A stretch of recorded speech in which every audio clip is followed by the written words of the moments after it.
Canada's countermeasure was precisely targeted, honing in on essential components like steel and aluminum crucial for American automakers. This strategic move created bottlenecks that effectively disrupted the entire supply chain. The U.S. auto industry operates on a just-in-time manufacturing system, which maximizes efficiency but also heightens vulnerability to supply chain disruptions.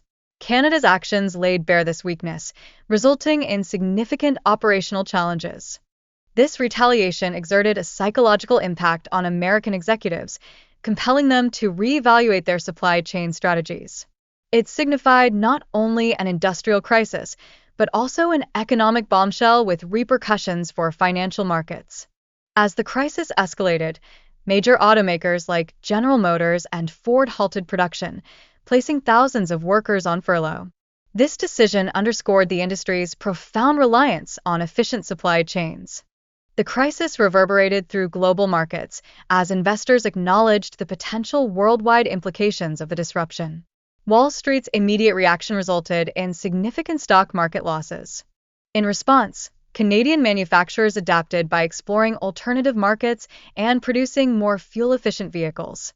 This strategic pivot aimed to mitigate losses stemming from diminished American business due to tariffs. With critical components becoming scarce, thousands of workers faced furloughs, severely disrupting production schedules in the automotive sector. Automakers struggled to identify alternative suppliers. However, the crisis extended beyond the automakers, significantly impacting local economies reliant on the auto industry. Small businesses encounter revenue declines and rising defaults on mortgages. Education and local government services also suffered due to reduced tax revenues from factory shutdowns. Budget cuts led to teacher layoffs and diminished resources for students. Moreover, rising prices in both new and used car markets have made it increasingly difficult for middle-class families to afford replacements. This situation has created financial nightmares for many individuals reliant on vehicles. Alongside this, auto repair costs have surged as mechanics face challenges in securing replacement parts, leading to long wait times and inflated prices for consumers. This reality has left many car owners with limited options. The repercussions of the trade war extend internationally, influencing global supply chains as various nations recalibrate their trade strategies. This phenomenon has enabled foreign automakers to capitalize on market opportunities within North America. In response, the European Union bolstered trade agreements with Canada, Mexico, and Japan to counter U.S. protectionist policies, signaling a notable shift in global trade dynamics. Canada's resolute stance during the trade war showcased its resilience, unifying the nation against external pressures while pursuing new economic partnerships, particularly with China.